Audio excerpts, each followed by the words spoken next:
Some secrets are buried so deep that even the earth refuses to keep them hidden. In the suffocating humidity of Mexico City, DEA analyst Maria Castillo descended into the tunnel that had made headlines around the world. Everyone thought they knew the story. El Chapo had escaped through an elaborate underground passage, but as Maria's flashlight pierced the darkness beyond the known tunnel, she discovered something that made her blood run cold.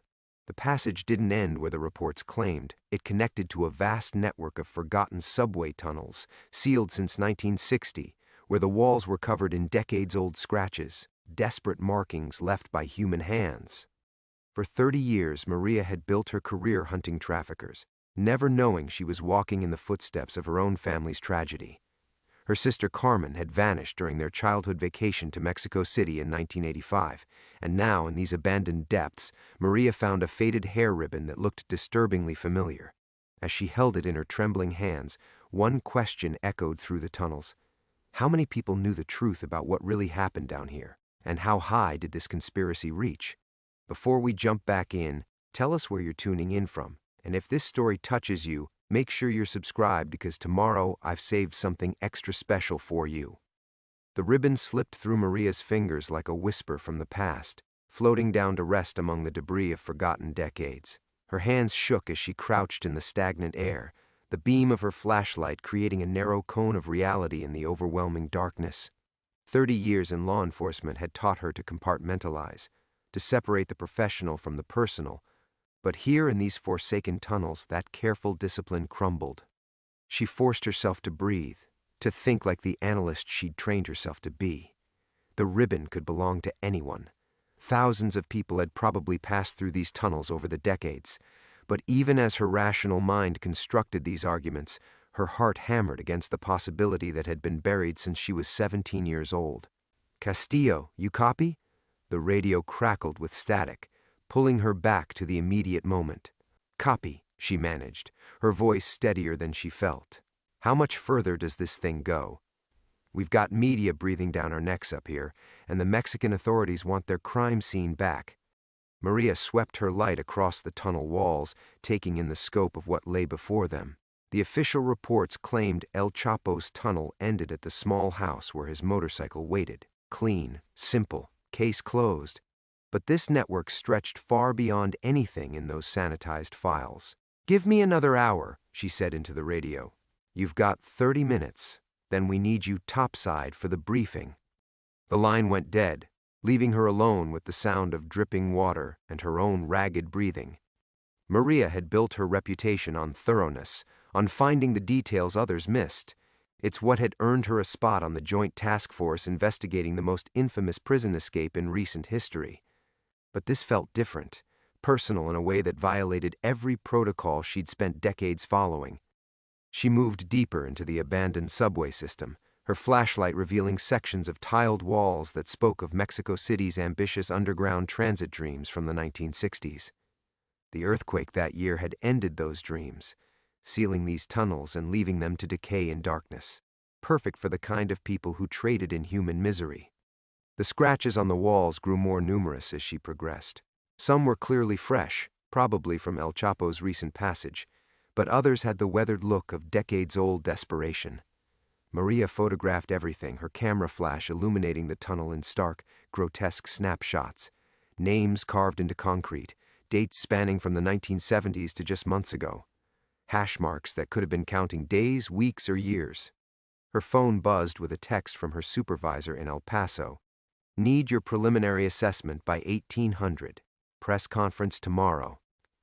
The mundane reminder of bureaucratic deadlines felt surreal in this subterranean tomb of secrets. Maria had joined the DEA in 1988, 3 years after Carmen's disappearance had shattered her family. Her parents never recovered from the loss, her mother retreating into pills and prayer, her father drinking himself to death by the time Maria graduated college. She'd chosen this career as penance, as purpose, throwing herself into the fight against the cartels that had probably taken her sister.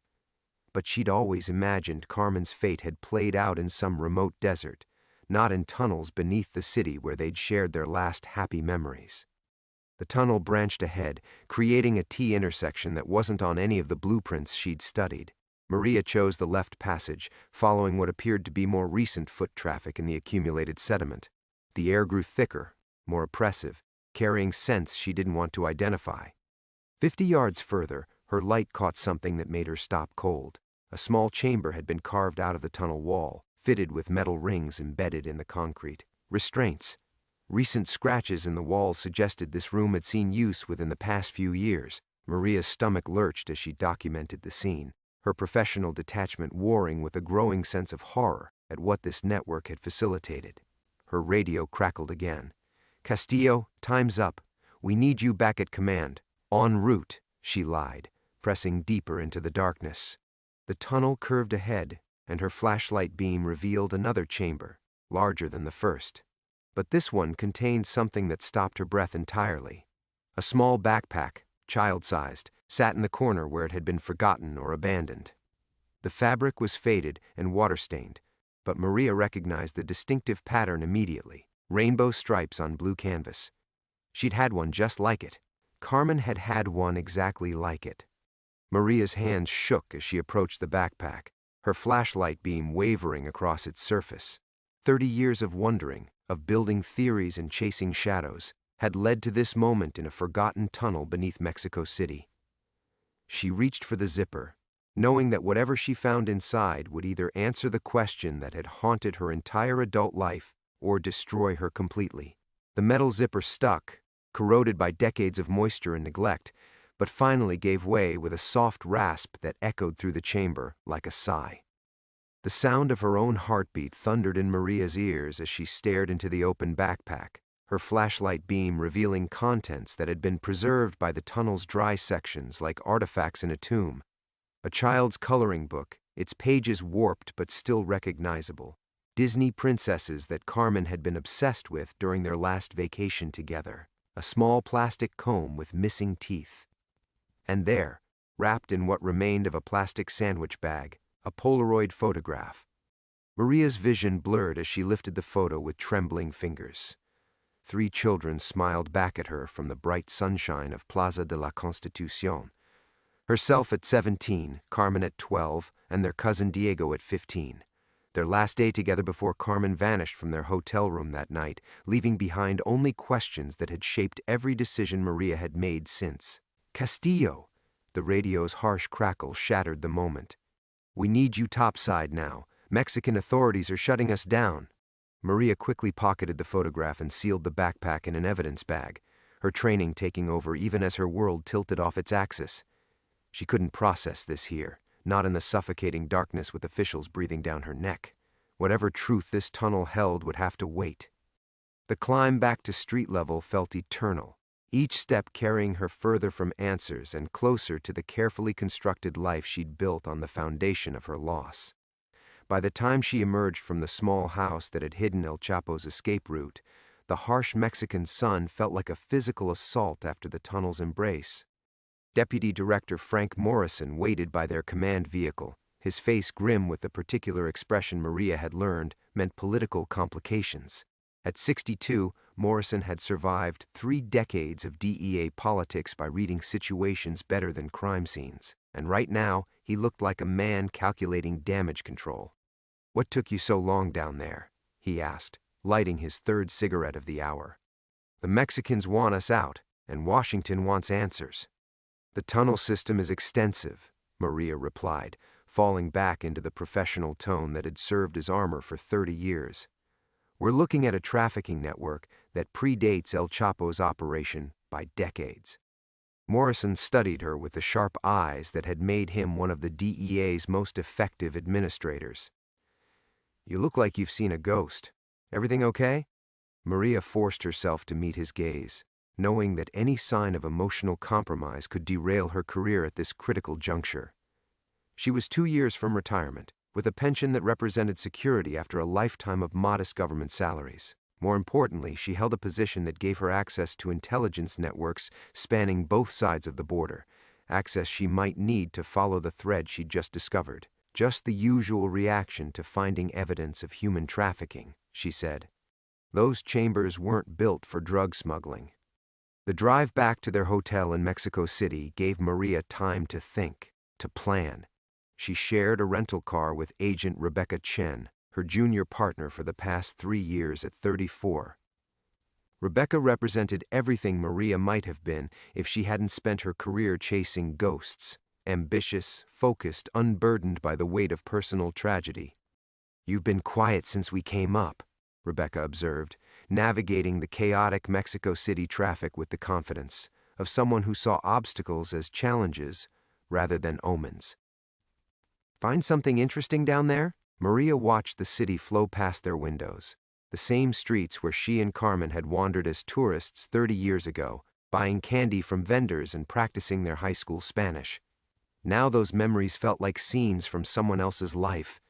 "Just thinking about the scope of what we're dealing with," Maria replied. "This isn't just about one escape.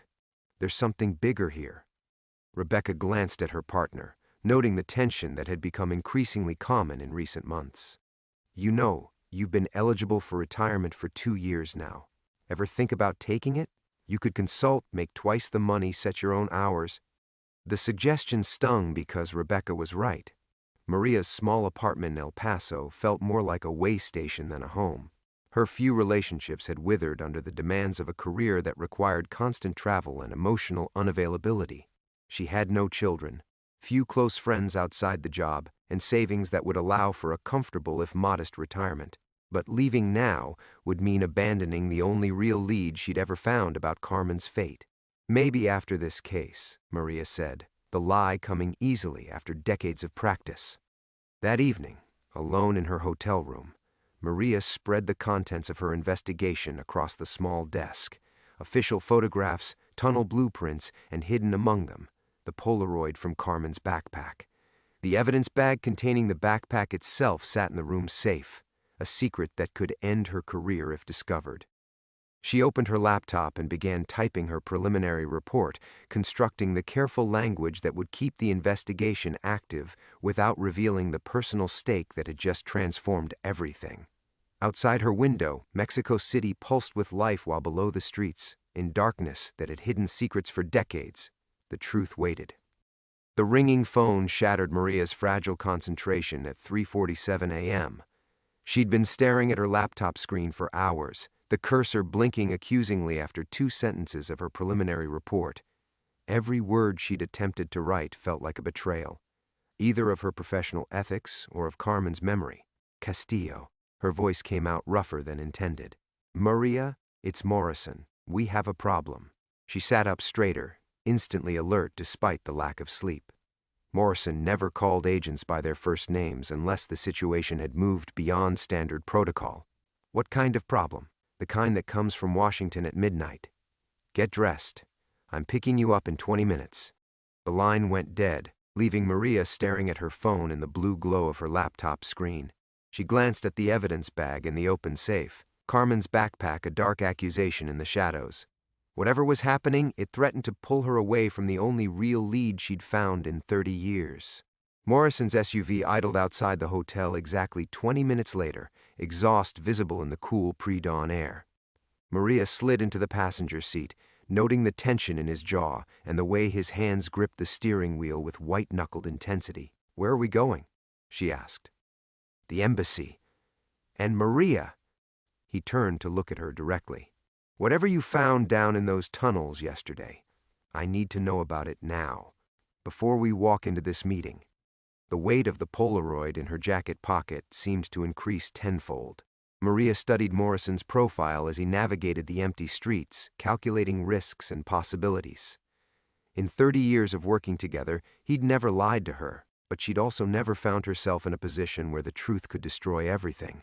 "I found evidence of long-term human trafficking operations," she said carefully. "Chambers that have been in use for decades. What else?" The question hung between them like a loaded weapon. Maria felt the photograph burning against her ribs, its presence both a promise and a threat. Morrison knew her too well. He could sense she was holding back. Personal effects. Evidence that victims may have been held in those tunnels going back to the 1980s. Morrison pulled the SUV to the curb abruptly, the sudden stop throwing Maria against her seatbelt. He turned to face her fully, his expression grim in the streetlight's orange glow. "Maria, what I'm about to tell you doesn't leave this car." 3 hours ago, our contact at Mexican intelligence was found dead in his apartment. Single gunshot, professional execution. 2 hours ago, someone broke into the evidence locker at the Altiplano site. They didn't take anything related to El Chapo's escape, but several boxes of older case files went missing. The implications hit Maria like a physical blow. Someone was cleaning house, eliminating connections to whatever network those tunnels had served. And if they knew about the evidence locker, they might know about her investigation. "How much does Washington know about what we found down there?" she asked. That's what this meeting is about. State Department, DEA upper management, and some people who don't usually introduce themselves with their real names. Morrison started driving again, his voice dropping lower. "Maria, I've seen this dance before. Someone powerful is scared, which means someone powerful has something to hide. The question is whether we're about to become assets or liabilities." The U.S. Embassy loomed ahead, its imposing facade lit by security floods that turned the surrounding block into artificial daylight. Maria watched early morning workers beginning their commutes, ordinary people living ordinary lives, unaware that somewhere beneath their feet lay tunnels that connected decades of secrets. Morrison parked in the embassy's secure lot and turned off the engine, but made no move to exit the vehicle. "I need to ask you something, and I need you to be completely honest with me." Maria's heart rate spiked. "Okay. Is there any reason, professional or personal, why someone might want to remove you from this investigation?" The question struck at the heart of everything Maria had spent her career hiding. The Polaroid seemed to burn against her chest as she considered her options.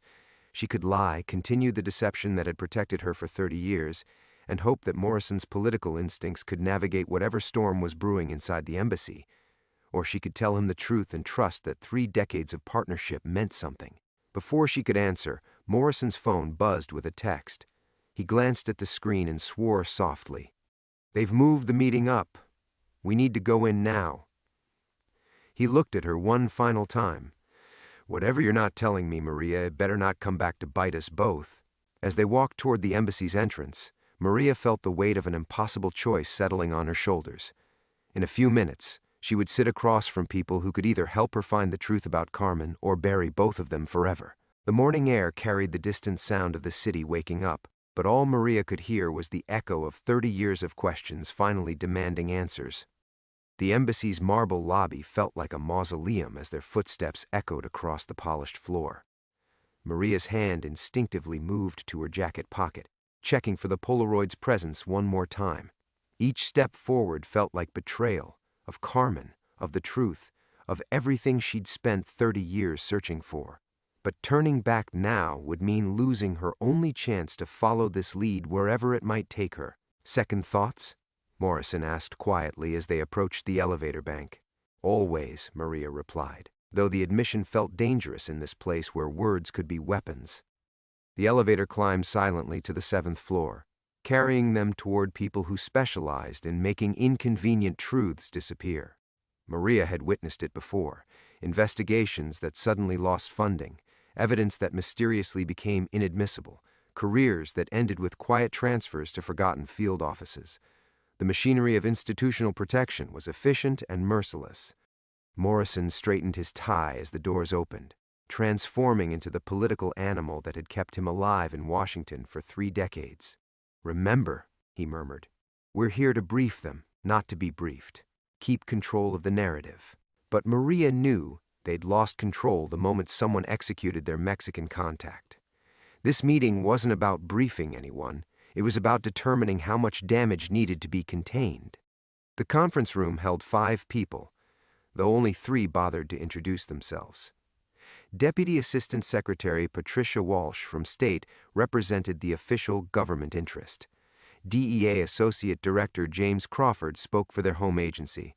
The third introduced himself simply as Coordinator Martinez from an unnamed department, his suit too expensive and his eyes too cold for any agency Maria recognized. The other 2 men sat silently at the far end of the table, their presence radiating the kind of authority that didn't require explanation. "Agent Castillo," Walsh began, consulting a tablet with Maria's entire career summarized in digital form. Impressive record. 27 years with DEA, multiple commendations, specialist in cartel operations along the Texas-Mexico corridor. The praise felt like setup for a fall. Maria nodded non-committally, hyper-aware of the Polaroid's weight against her ribs. "We understand you spent considerable time yesterday in the tunnel system beneath Altiplano," Crawford continued, his tone suggesting this was somehow problematic. "Walk us through what you discovered."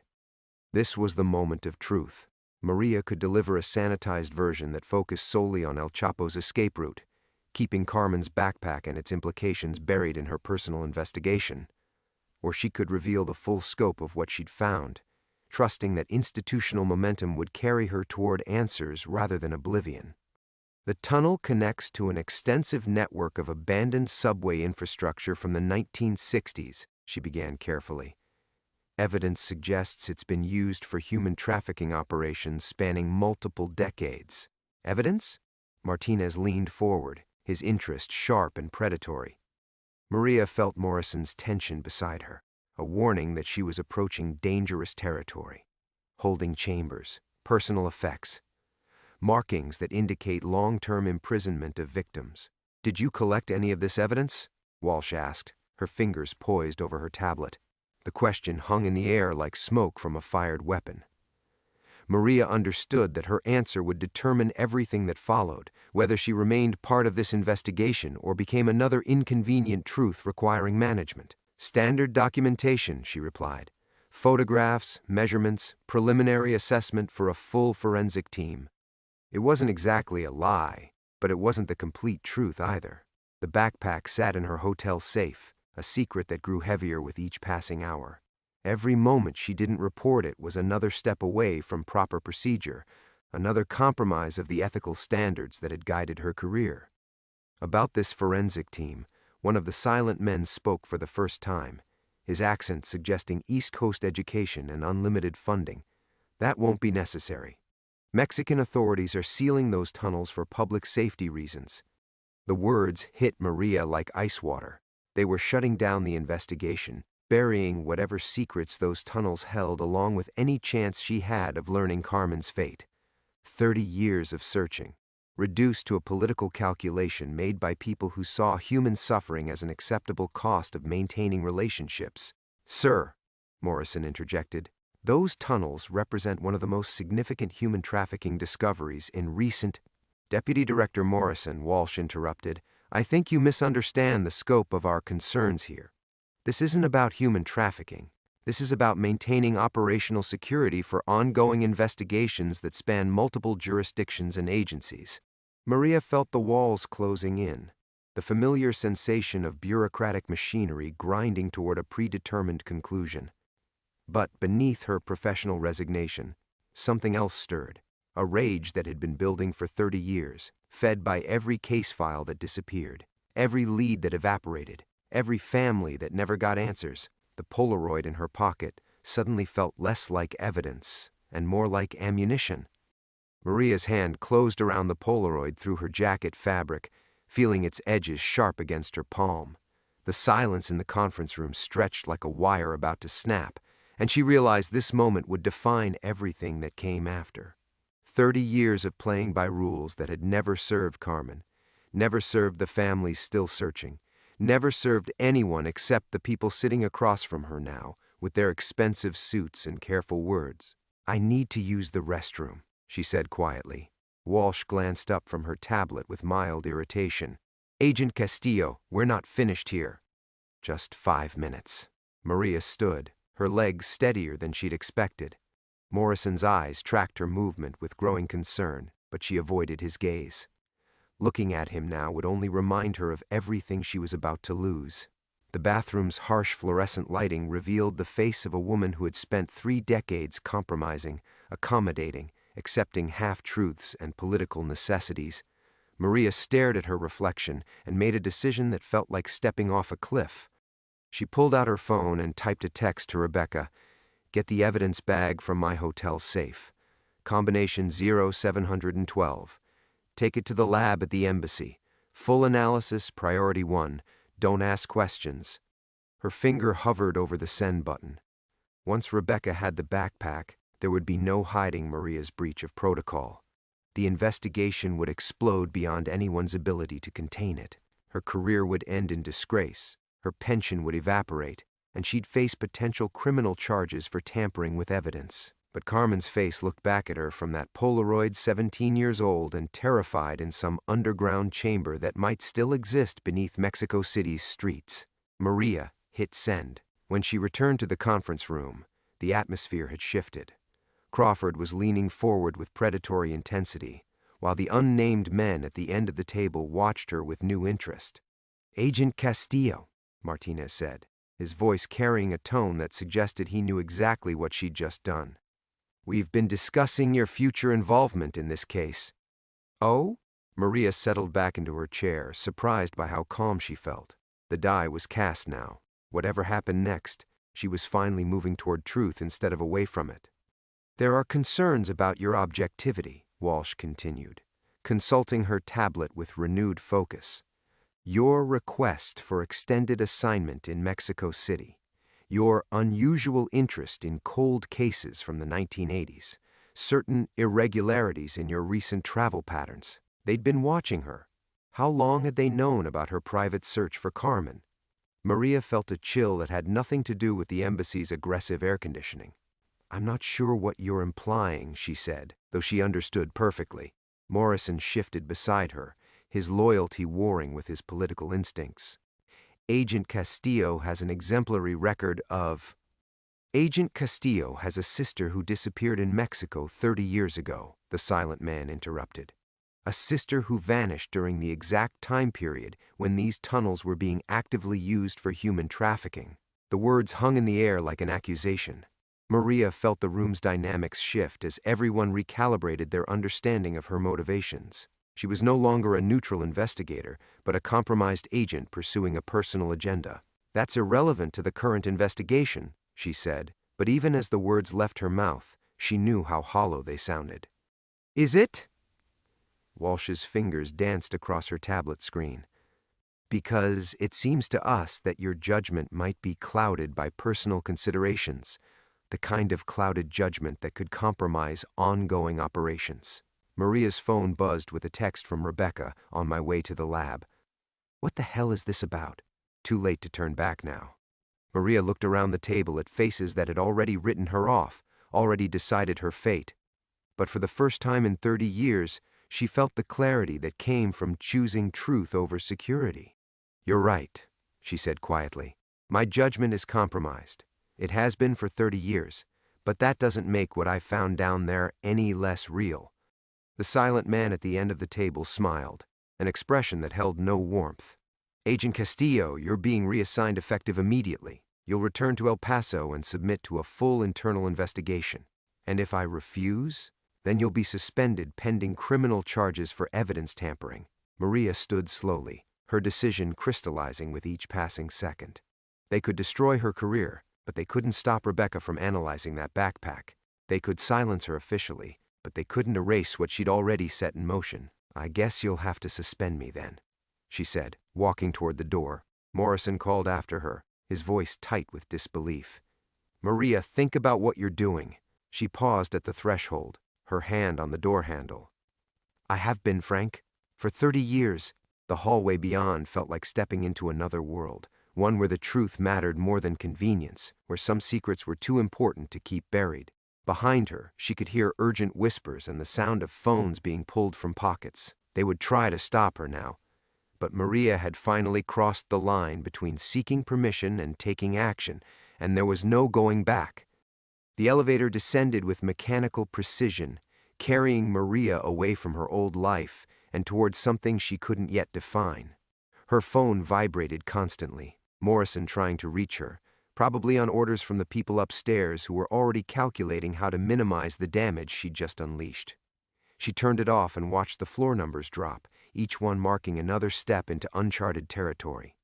The embassy lobby buzzed with morning activity, but Maria felt invisible moving through it. She was no longer Agent Castillo with clearances and authority. She was a rogue operative whose credentials would be revoked within hours. The transformation felt both terrifying and liberating, like shedding skin that had grown too tight over 3 decades of compromise. Outside, Mexico City's heat hit her like a physical force. She hailed a taxi and gave the driver Rebecca's lab address, then settled back to consider what she'd just done. The smart play would have been to cooperate, take the reassignment, and pursue Carmen's case through unofficial channels over the next few years. But Maria was done with smart plays. Smart plays had given her 30 years of dead ends and sanitized reports that buried more truth than they revealed. Her phone buzzed with a call from an unknown number. Against her better judgment, she answered. Agent Castillo. The voice was Martinez from the conference room, his tone clipped and professional. You're making a mistake. I don't think I am. You have no idea what you're dealing with. The people who run those tunnels don't distinguish between federal agents and civilians when protecting their interests. Maria watched Mexico City flow past the taxi window. Millions of people going about their lives, unaware of the networks of exploitation running beneath their feet. Are you threatening me? I'm warning you. Walk away now, and this ends with your suspension. Keep pushing, and it ends much worse. The line went dead. Maria stared at the phone, realizing that her situation had just shifted from administrative punishment to physical danger. But instead of fear, she felt a strange sense of completion. For 30 years, she'd wondered if the people who took Carmen were still out there. Now she knew they were, and they were scared enough to threaten a federal agent. That meant she was getting close. The taxi pulled up to a nondescript building in the university district. Rebecca's forensics lab occupied the 3rd floor of what looked like an abandoned office complex, but Maria knew appearances were deceiving. Rebecca's equipment was better than what most government labs could afford, funded by contracts with agencies that needed results without bureaucratic oversight. Maria found Rebecca hunched over a microscope, the backpack's contents spread across examination tables like archaeological artifacts. Carmen's diary lay open under bright lights, its pages yellow with age but still readable. Jesus, Maria.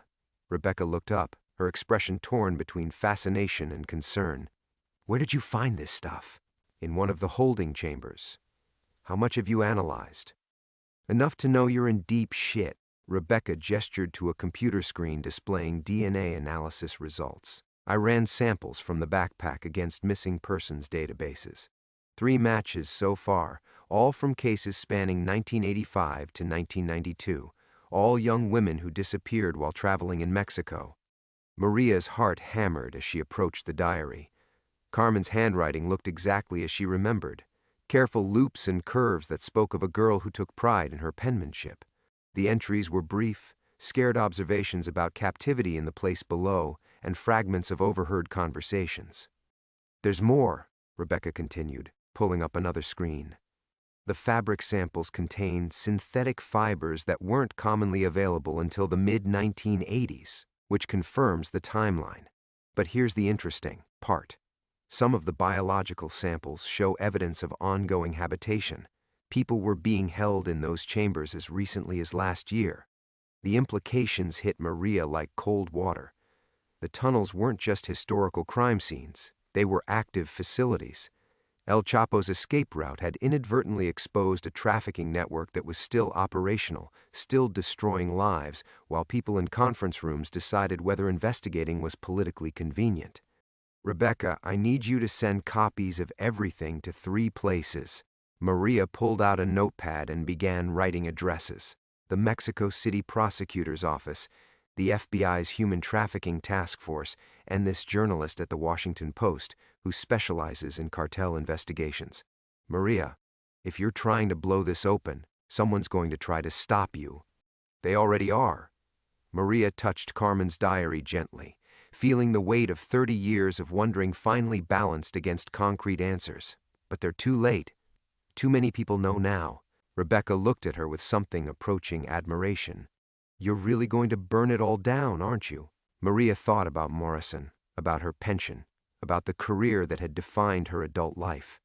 Then she looked at Carmen's handwriting and felt her sister's presence in the room like a promise finally being kept. Sometimes, she said quietly, that's the only way to let the light in. The lab fell silent except for the hum of Rebecca's equipment, but Maria could feel the weight of what came next pressing down on them both. She stared at Carmen's diary, its pages filled with her sister's careful documentation of horror, and realized that exposing the truth was only the beginning. The people who had run those tunnels for decades wouldn't simply accept their network being dismantled by an angry DEA agent and a forensics expert working out of a converted office building. "How long before you can get the evidence distributed?" Maria asked, her voice steadier than she felt. Rebecca was already pulling up email addresses on her secure server. 20 minutes, maybe less. But Maria, once this goes out, there's no taking it back. Your career, my contracts with federal agencies, everything we've built, it's all gone. It was gone the moment they decided to seal those tunnels. Maria picked up one of the Polaroids Rebecca had enhanced, showing a clearer image of Carmen's terrified face. How many families never got answers because it was politically inconvenient? How many girls disappeared into that system while bureaucrats worried about diplomatic relations? Her phone rang. Morrison again. This time she answered. "Maria, for God's sake, where are you?" His voice carried genuine panic. "They've got people looking for you. This isn't just about your suspension anymore." "What do you mean?" "Martinez made some calls after you left. Apparently, your little evidence collection has rattled some very important cages. People who don't usually get involved in operational matters are suddenly very interested in your activities." Maria felt Rebecca's eyes on her, watching the conversation with growing alarm.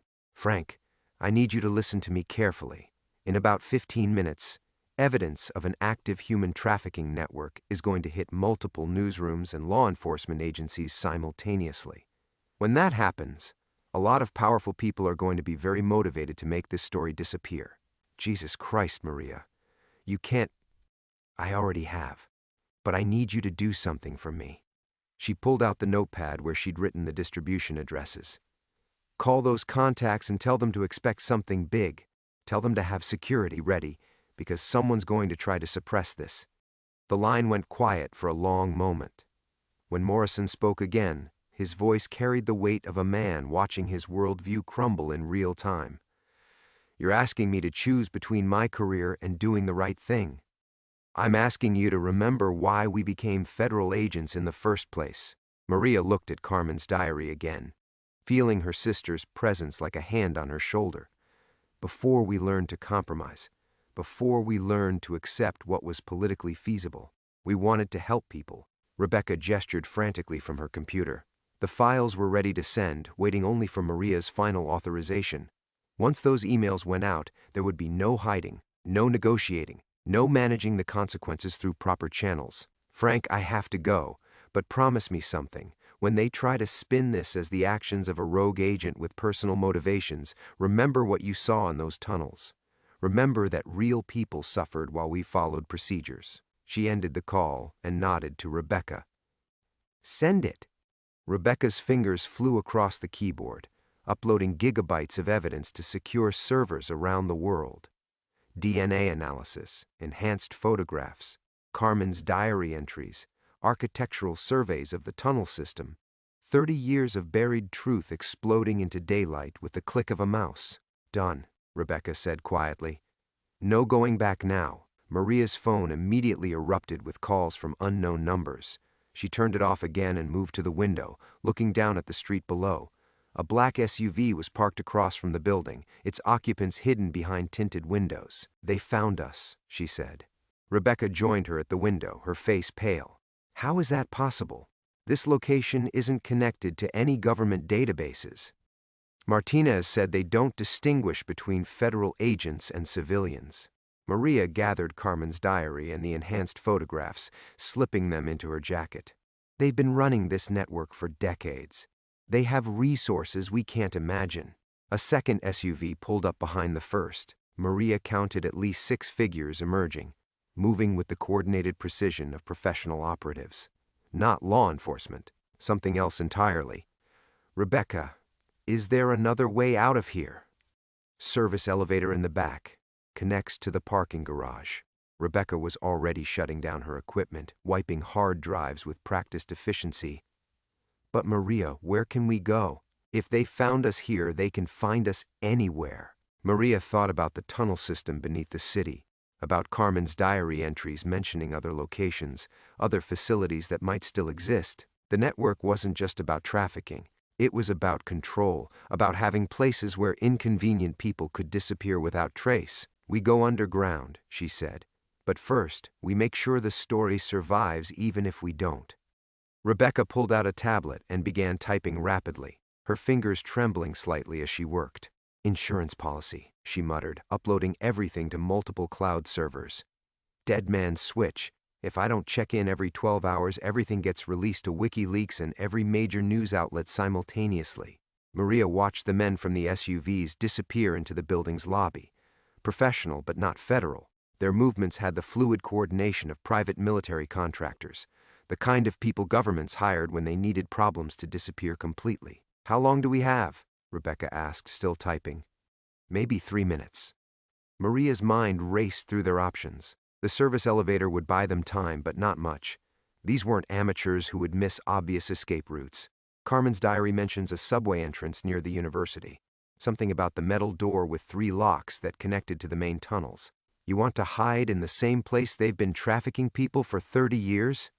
It's the one place they can't use heavy equipment or call in official backup. Maria heard the elevator ding in the hallway outside. Sometimes you have to enter the monster's belly to kill it. They grabbed what they could carry and ran for the back corridor. The service elevator was ancient and slow, its cables groaning as they descended toward the parking garage. Rebecca clutched her laptop while Maria held Carmen's diary against her chest like a talisman. "Maria," Rebecca whispered as they reached the basement level, what if we find something down there that you don't want to know?" The question hit like a physical blow. For 30 years, Maria had sustained herself on the possibility that Carmen might somehow still be alive, might have escaped or been rescued. But the diary entries spoke of a system designed to consume young women completely, leaving no trace except faded Polaroids and abandoned backpacks. "Then I'll finally know," she said quietly. "And I can stop wondering." The garage was dimly lit, filled with shadows that could hide anything. They moved between concrete pillars toward the exit, but Maria could hear footsteps echoing from the stairwell behind them. Their pursuers had found the service elevator. "This way," Rebecca hissed, leading them toward a maintenance tunnel that connected to the city's storm drain system. "It's not glamorous, but it leads to the old subway construction zones." They crawled through a narrow opening barely wide enough for one person, emerging into a concrete tunnel that smelled of rust and stagnant water. Behind them, Maria could hear voices speaking Spanish in low, urgent tones, professional hunters discussing their prey. The tunnel stretched ahead into darkness, but Rebecca had grabbed an emergency flashlight from her lab. Its beam revealed graffiti-covered walls and debris from decades of neglect. This was Mexico City's forgotten infrastructure, the networks of tunnels and passages that connected beneath the surface like arteries in a buried body. According to Carmen's diary, there should be an entrance marked with 3 diagonal scratches, Maria said, studying her sister's handwriting by flashlight. She counted steps from the university, 237 from the main gate.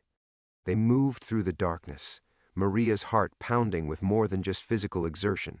Every step took her deeper into the world that had swallowed Carmen, the shadow network that existed parallel to the official city above.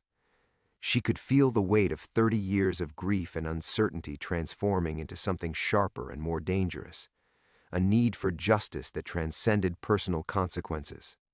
The tunnel branched ahead, offering 3 possible routes. Rebecca swept her flashlight across the walls, revealing old construction markings and maintenance numbers. But there, barely visible in the beam's edge, were 3 diagonal scratches carved deep into the concrete. "Found it," Maria breathed. The scratches marked a heavy metal door set into the tunnel wall, secured with 3 massive locks that looked far newer than the surrounding infrastructure. Someone had been maintaining this entrance, keeping it operational despite the network's supposed dormancy. As they approached, Maria heard something that made her blood freeze, the distant sound of voices echoing from somewhere beyond the door. Not the voices of their pursuers, but conversation in multiple languages, casual and ongoing. The trafficking network wasn't just still active, it was thriving. Rebecca grabbed Maria's arm, her eyes wide with terror. "We need to leave. Now.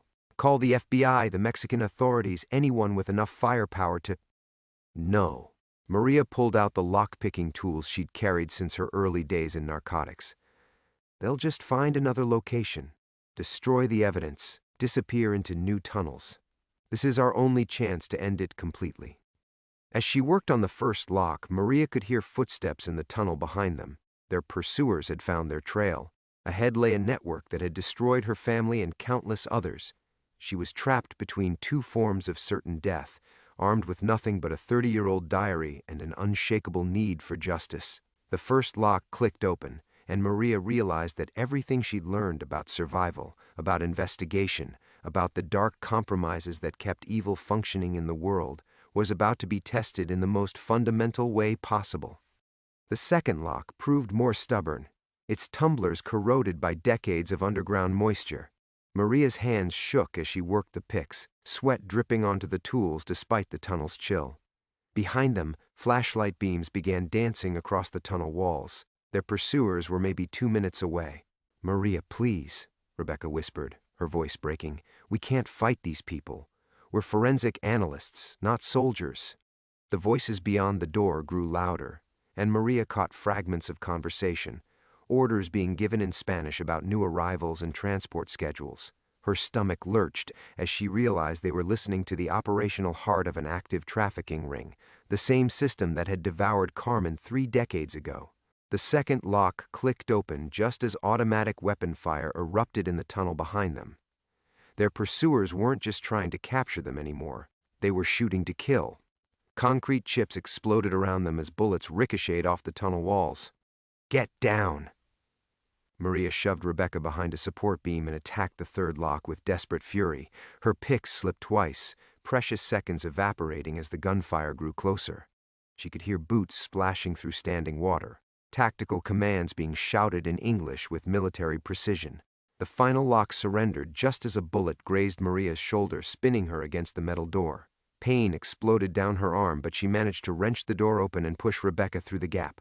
They tumbled into a nightmare. The chamber beyond was massive, carved from bedrock and reinforced with modern steel supports. Rows of makeshift cells lined the walls, some occupied by terrified young women who shrank back from their flashlight beam. The air reeked of human waste and desperation, a smell that spoke of systematic dehumanization spanning generations. But it was the far end of the chamber that made Maria's world collapse. Carmen sat chained to the wall. Not a memory, not a ghost.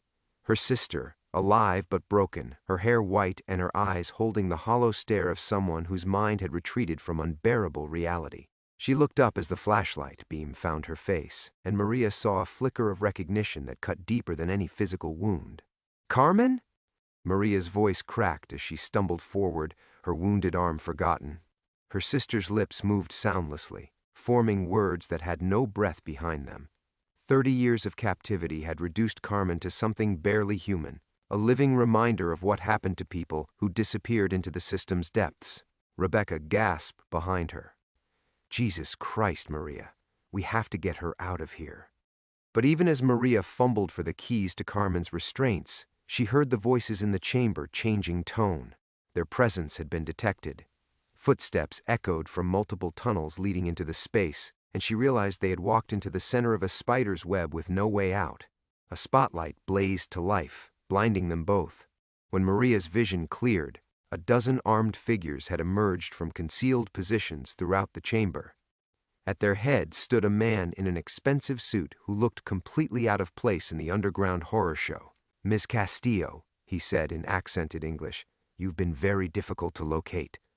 Maria positioned herself between the man and Carmen, her service weapon drawn despite knowing it was useless against such overwhelming force. "Let them go. All of them.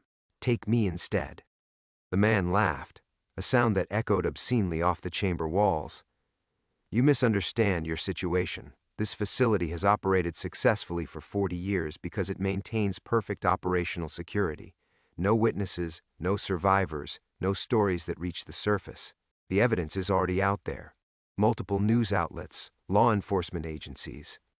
Evidence that can be discredited as the fantasies of a mentally unstable agent seeking closure for family trauma."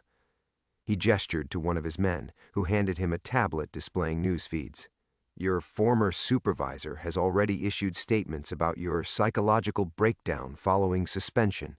Very sad case, really. Maria's heart sank as she realized the depth of their preparation. Morrison had been turned, probably threatened into cooperation. The carefully distributed evidence would be dismissed as fabrication, and she and Rebecca would simply disappear into the same system that had consumed Carmen. However, the man continued, your sister has been asking for you for 30 years. It seems cruel to separate family again so quickly. Maria looked into Carmen's eyes and saw something that destroyed her last hope. Her sister was beyond rescue. 3 decades of captivity had shattered her mind so completely that freedom would be another form of torture. The trafficking network hadn't just stolen Carmen's life, they had turned her into a living demonstration of what happened to people who crossed them. Behind her, Rebecca sobbed quietly as armed figures moved to secure the chamber exits. Their insurance policy, their evidence, their carefully planned exposure, none of it mattered. The system was too vast, too entrenched, too protected by official complicity to be destroyed by 2 women with laptops and good intentions. Maria had found her sister at last, only to lose everything else that had ever mattered.